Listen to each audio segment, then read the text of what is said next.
ආයුබෝවන් මේ වීඩියෝව නරඹන අසන සියලු දෙනාට අනන්ත බුදුගුණ බලයෙන් යහපතක්ම වේවා කියා මුලින්ම ප්‍රාර්ථනා කරනවා.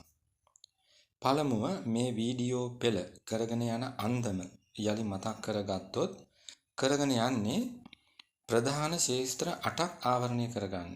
සහේතුකව පෙළගස්වා ඇති ඒ 8 මොනවාද යන්න දෙවන දේශනාවේදී පෙනීමට සැලැස්සුවා මතක ඇති. පළමුව ප්‍රධාන ශාස්ත්‍රය තමයි වාස්තු විද්‍යානුකූල රීති වටහා ගැනීම. එය පැති 7ක එකතුවක් බවත් අඛණ්ඩව නරඹපු අයට මතකයි. ඒ පැති 7 අනුපැති 25කට බෙදලා තියෙන්නේ වටහා ගැනීමේ පහසුවකට.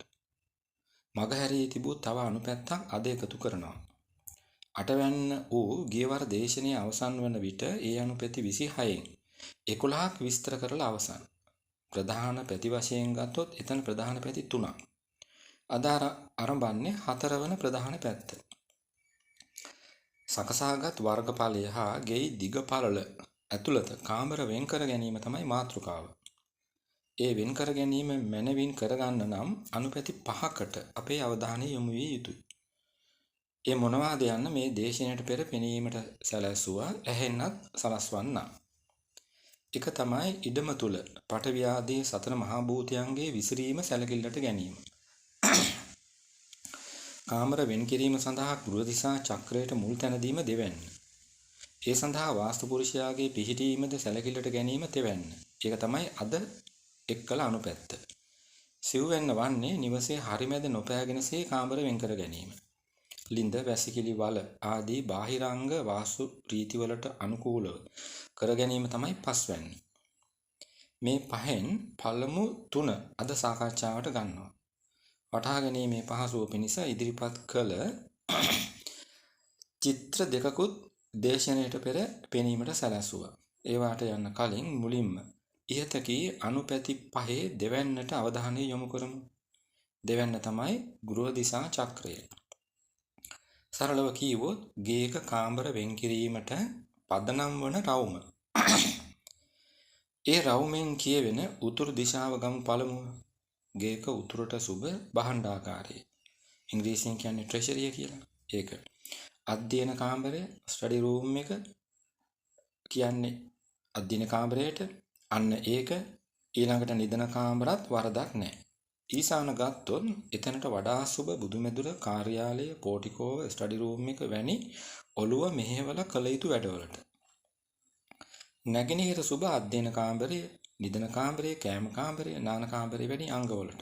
ගිනිකොට වඩා සුබ කුස්සියට හා ගැරේජ් එකට. දකුණ නිදන කාමරය, කෑම කාමරය, නාන කාමරය ආදී වලට සුබයි. නිරිත වඩා සුබ ප්‍රධාන නිදන කාමරයට. ඉංග්‍රීසියෙන් කියන්නේ මාස්ටර් බෙඩ්රූම් එක කියලා. ඒකට.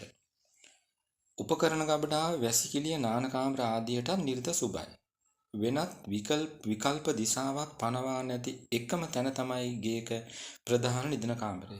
එය සුබ නිරිතට විතරයි.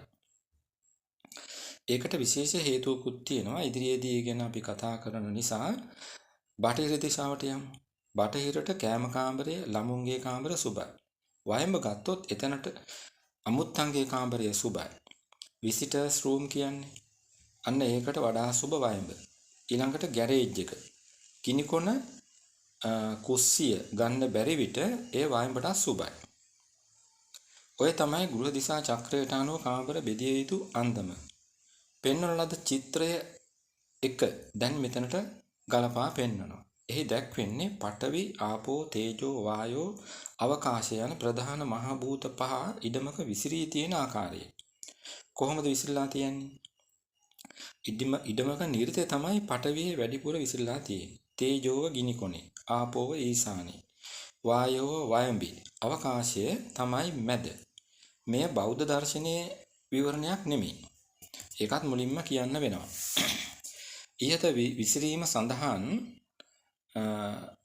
ඉහත විසිරීම ගැන සඳහන් එක් තැනක් තමයි Golden Rules of වාස්තු ශාස්ත්‍ර කියන ඉන්දියානු කෘතිය. නමුත් මේන් අදහස් වෙන්නේ නැහැ නිරිතේ හැර පඨවිය අන් දිශාවල නැති බවක්. අන් දිශාවලක් තියෙනවා. නමුත් පඨවියේ නැමැති තද ස්වභාවය බහුලව හැසිරෙන්නේ නිරිත කියන එකයි මේ අදහස. අනෙක් ධාතු හතරේ විසිරීමේ ස්වභාවය ඒ අනුසාරයෙන් වටහා ගන්න පුළුවන්. ගේක කාමරය වෙන් කර ගැනීමට මෙයින් අපට කරන මඟ පෙන්වීම තමයි වඩාත් වැදගත්. නිදසුනකට පඨවි ධාතුවේ වැඩි විසිරීම තියෙන නිර්ත දිශාව ගමු. සැබෑවින්ම ගත්තොත් මාළු හැර සෙසු සතුන් හා ගහකොළ හටගෙන වැඩෙන තැන තමයි පඨවිය කියන්නේ.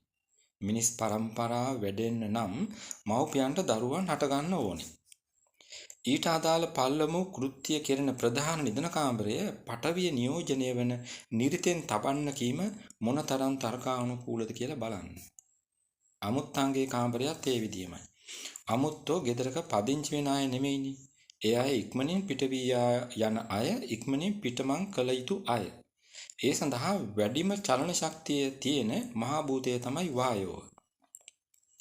චිත්‍රය එක ඔස්සේ ඉහත පැහැදිලි කළ අන්දමට වායෝව වැඩිපුරම විසිරලා තියෙන්නේ වයඹෙනේ. අන්න ඒකයි වයඹට අමුත්තන්ගේ කාමරේ තබන්න කියලා තියෙන්නේ. ඊළඟට ගේක වැදගත්ම අංගය වන කුස්සිය ගමු. කුස්සියෙන් නිතර පිටවෙන්නේ ගින්දර. නිතර ගින්දර පිට වෙන කුස්සිය ජලය බහුල ඊශානයේ ස්ථානගත කළොත් හරියයිද? නෑනේ. ඔන්න ඔය නිසා තමයි කුස්සිය තැබිය යුතු ප්‍රධාන දිශාව ලෙස ගිනිකොන නම් කරලා තියෙන්නේ. ගරාජ් එකත් ඒ විදියමයි. ගරාජ් එකේ නතර කරලා තියෙන වාහනයක් ස්ටාර්ට් කරනකොට ඒකෙන් පිට වෙන්නේ ගින්දර. අන්න ඒ නිසා තමයි ගරාජ් එකත් ගිනිකොනට ගන්න කියලා තියෙන්නේ. ගිනිකොනට අපහසු නම් ඒ දෙකම වයඹට ගන්න කියලා තියෙනවා. වයඹට ගන්න කියන හේතුවකුත් තියෙනවා. අදට සම්බන්ධ කළ යුතු තව චිත්‍රයක් තියෙන නිසා ඒ ගැන කතා කරන්න යන්නේ නැහැ. ඒ චිත්‍රය තමයි අංක 2කින් පෙන්වුවේ. ඉන් පෙන්වන්නේ ඉඩමක වාස්තු පුරුෂයාගේ විසිරීම. කොහොමද යාගේ විසිරීම? විසිරීම නිරිත ඊශාන යන අනු දිශා දෙකට සමාන්තරවයි. වාස්තු පුරුෂයාගේ හිස තියෙන්නේ ඉඩමක ඊශානෙ. හිස කියන්නේ රැකගත යුතු ප්‍රධාන තැන් දෙකෙන් එකක්නේ. හිස තියෙන ඊශානෙ වැසිකිලි කුස්සිය ආදිය තබන්න එපා කියන්නේ ඔය හේතුව නිසායි. වැඩි ඕනේ නැහැ. කාක්කෙක් අපේ හිසට මල පහ කරපු අවස්ථාවක් ගන්න. අපට මොනතරම් අපහසුයක් දැනෙනවද ඒ වෙලාවට? ඊශානයේ වැසිකිලි කුස්සි තනා දිනපතා ජීවිත කාලය පුරාවට ඒව පාවිච්චි කරනකොට වාස්තු පුරුෂයාට කොහොම දැනෙනව ඇද්ද? මේවා අපේ ඇස කන ආදියට වහා ගෝචර නුනට නුවණින් වටහා ගත යුතු තැන්.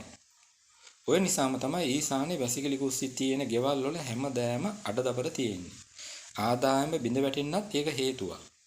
ශරීරයේ නැමැති මම කියා අර්ථ ගන්නවන මේ බඹයෙන් රැකගත යුතු දෙවන ප්‍රධාන තැන තමයි හදවත, පපුව. චිත්‍රය එකට අනුව පපුව තියෙන්නේ අවකාශ ධාතුවේ. වාස්තු පුරුෂයාගේ පැතිරීම පැත්තෙන් ගත් විට ඔහුගේ හදවත තමයි ගේක මැද.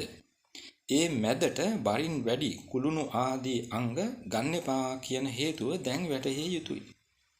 ඍෂිවරුන්ට පසු ඉන්දියාවේ හිටපු වාස්තු පඬිවරයෙක් තමයි බී.වී. රාමන් කියන්නේ. එතුමාගේ පුතෙක් ඉන්නවා බී. නිරංජන් බාබු කියලා. එයා ලොව පුරා යමින් ගවේෂණයක් කරලා ලියපු පොතක් තියෙනවා. ඒට අනුව හෘද රෝග වලින් වැඩියෙන්ම මිය ගිහින් තියෙන්නේ ගෙදර මැද පෑගෙන හා මැදට අධික බරක් ආපු ගෙවල් වල අය. මේ ඔස්සේ තව බොහෝ දේ කතා කරන්න පුළුවන්. නමුත් කාලේ මැදි නිසා අද දින දේශනය මින් නිම කරනවා. වාස්තු රීතිවල 4 වන පැත්තට අයත් අනුපැති 3ක් අද දේශනයෙන් අවසන් කළා. ඉතිරි අනුපැති 2 ඊළඟ දේශනයෙන් පැහැදිලි කරනවා. මේ කෙටි දේශන මාලාවෙන් සමාජයට ලෝකයාට යහපතක් වෙයි කියලා වැටහෙනවා නම් අන් අයටත් ඒ දැනුම බෙදා හදා ගන්න මේ වීඩියෝව ෂෙයා කරන්න. අද දින දේශනය නරඹු ඇසු සියලු දෙනාට ජය සතුට පිරි වාසනාවන්ත දවසක් ප්‍රාර්ථනා කරනවා. සියලු සත්වයෝ සුඛී සුවපත් වෙත්වා.